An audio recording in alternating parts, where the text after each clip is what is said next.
Hey guys, welcome back to more political chatter.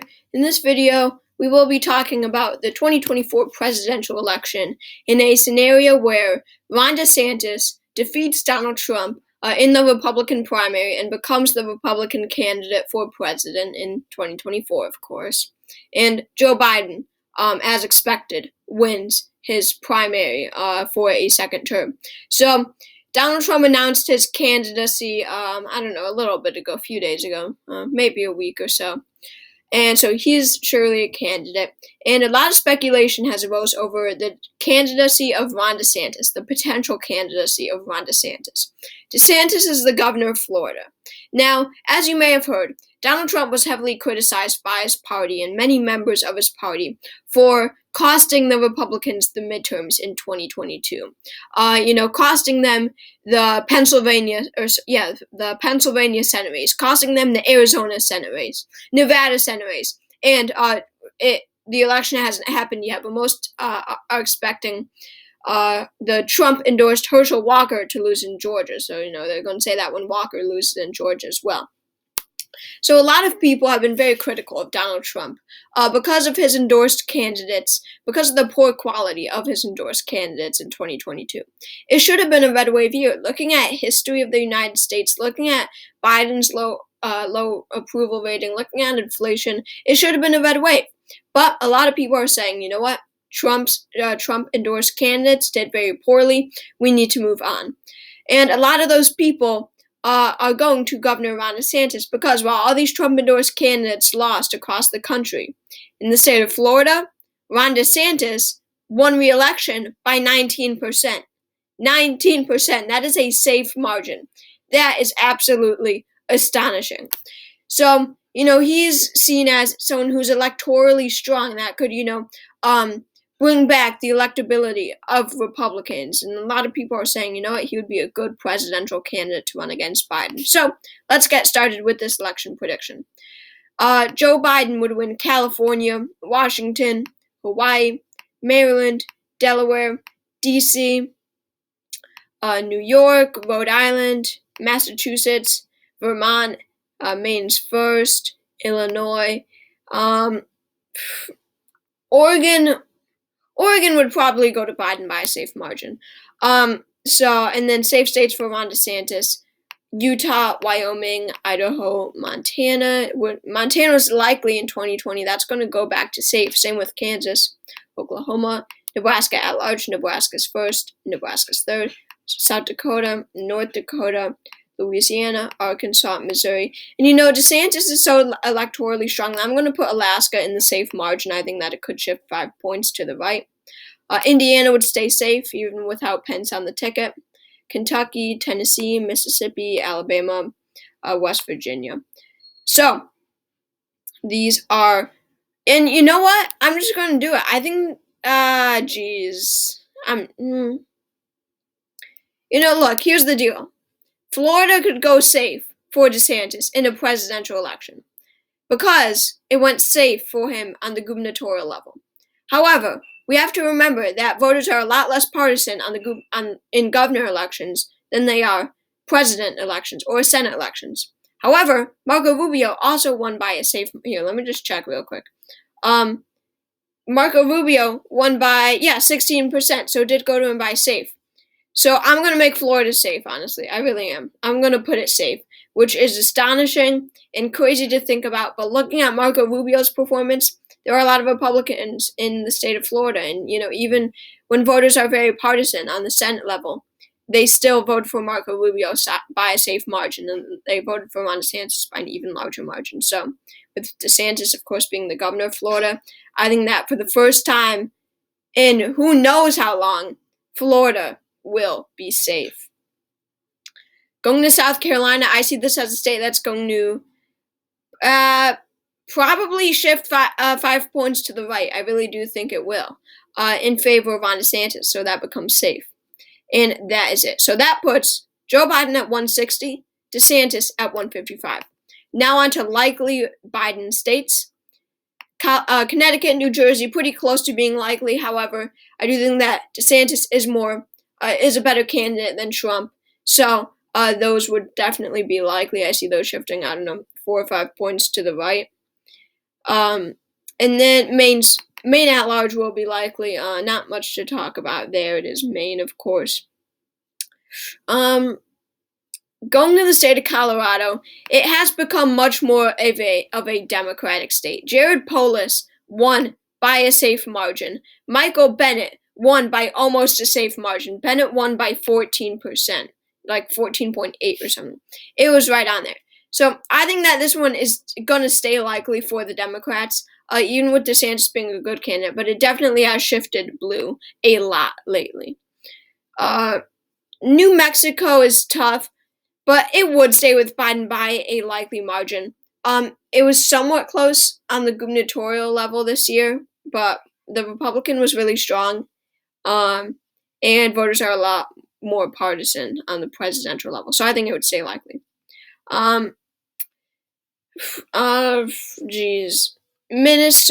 Minnesota could definitely be likely for Biden. This one's tough, but I'm not going to quite put it as likely. So, moving on to likely DeSantis states, definitely Texas, pretty close to being safe. I don't think I need to talk about this one all that much, but it is shifting blue, but it really hasn't in the past couple of years. But DeSantis, being from the Sun Belt, would perform pretty well in Texas. Iowa and Ohio, both would be extremely close to being safe, I feel. I think that he would do. Well, no, I shouldn't say that. He's going to do just as well as Trump did, okay? They're not being safe. Because he doesn't have that much Rust Belt appeal, DeSantis. But he would be pretty strong here. With Biden being so unpopular, these Rust Belt voters, white working class men, they're not going to vote for Joe Biden for another term. Looking at just North Carolina, that's going to shift to the right by at least 2%, and that makes it a likely margin. His Southern appeal is going to definitely play a part in North Carolina. I think that he would be a pretty good candidate in North Carolina. Going to Maine second, that one's going to stay likely for the Republicans. Trump won it by 8. I feel that DeSantis would win it by somewhere around there. So, we're done with likely states. That puts DeSantis at 235, and he takes the lead. Biden at 198. Now on to lean states. So these states will be decided by 1 to 5%. Definitely the state of Minnesota, if not likely. I talked about it briefly earlier. The governor here won re-election by, by 8%. Pretty good. That's a likely margin win. But Biden is definitely a weaker candidate than the governor here. DeSantis is definitely a much stronger candidate than Scott Jensen, the Republican nominee for governor this year. I think that he would make it a 4 or 5% race. This is getting tough now. New Hampshire, I do think. New Hampshire, I do think would stay with Biden. It went to him by 7% in 2020. And then Maggie Hassan increased, Maggie Hassan did better than Biden here. She won by 9% in 2022. It was expected to be a red wave. This race was expected to be really close, and it wasn't. I think that for the long run, New Hampshire is staying with the Democrats. In Virginia, I think that Biden would win here definitely. If not, it's going to be a likely state. But Biden, being from the South, I think that he would perform well here. With the more moderate, wealthy white voters, where Youngkin did well. With the suburbs, I think that's where he would do well. And then Nebraska's second, I think, would stay with Biden. Michigan is tough, and I don't think it would be lean. That's going to be it for lean Biden states. Now into lean DeSantis states. First would be the state of Nevada. It's going to be a better candidate than Adam Laxalt, definitely, and just about the same quality that Joe Lombardo was the candidate for governor. I think that he would win here because Nevada is slightly shifting to the right. We have seen it, shifting to the right in small numbers so far, but I think it would increase. I think that DeSantis is a good candidate for that Sun Belt. I think that he would perform well in swing states like Nevada and Arizona. And that's going to be it for lean DeSantis state. So that puts him at 241, Biden at 226. So DeSantis does lead 71. Toss up. So now the rest of these states somehow I think will be tilt. I'm sure I'm wrong on this because rarely are states tilt decided by less than 1%. But hey, I'll go along with it. So, yeah, I do believe that all Rust Belt states will be tilt, I guess. But starting off with the state of Arizona, I think that DeSantis would pull out a win here. It is shifting blue by the day. Population growing, shifting Democratic so much.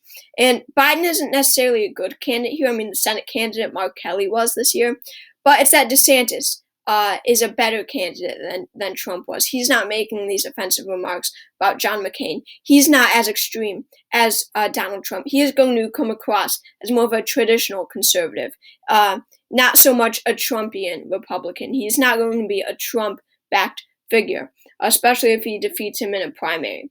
I definitely think that he would perform very well, or better than Trump, I should say, in the state of Arizona, and that he would defeat Joe Biden. Going to the state of Georgia, this is one that I feel that that Ron DeSantis could take back for the Republicans, just because DeSantis is going to have a much better appeal here than, one, Biden does, but two, mostly Donald Trump does, and Trump only lost it by 0.6 in 2020.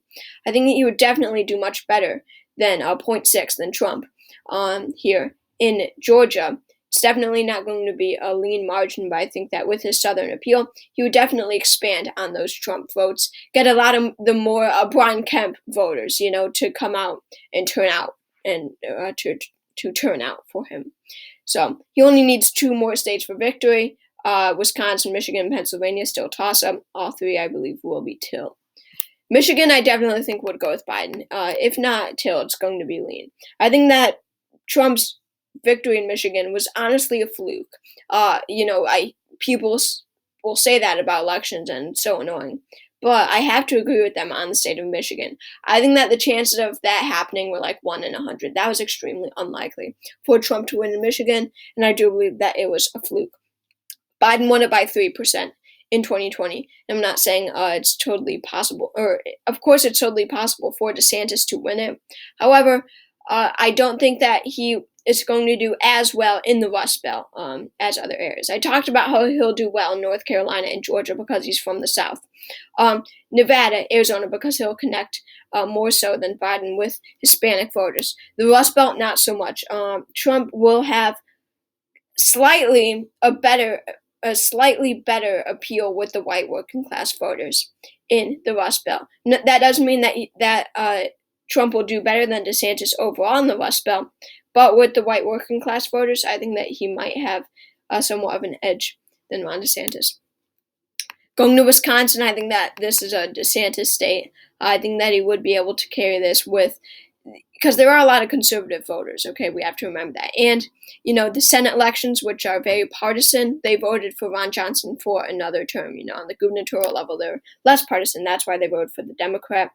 DeSantis, I think, would be strong in Wisconsin, and I think that he'd be able to carry it. Pennsylvania is extremely tough for me, and I think that this would be the closest one. However, with DeSantis' strong electability, and people already liking this guy, I think that DeSantis would win. Plus, Republicans in Nevada will have a very bitter taste of Donald Trump left in their mouth after 2022. Trump endorsed Oz in the Senate primary. He lost by like 5% to John Fetterman when he should have been winning, when any Republican should have been winning. On the gubernatorial side, Doug Mastriano, Trump endorsed, loses to Josh Shapiro by like 14 or 15%. Absolutely insane. So I think that DeSantis would perform well here with the rural voters, everything, whatever, and that he would be able to pull out a win. So I do believe that Ron DeSantis would win in 2024 against Biden. I do not believe that Trump would win. I think that Ron DeSantis would win 297 votes at this point in time, and that Joe Biden would win 241. If you enjoyed this video, please consider subscribing.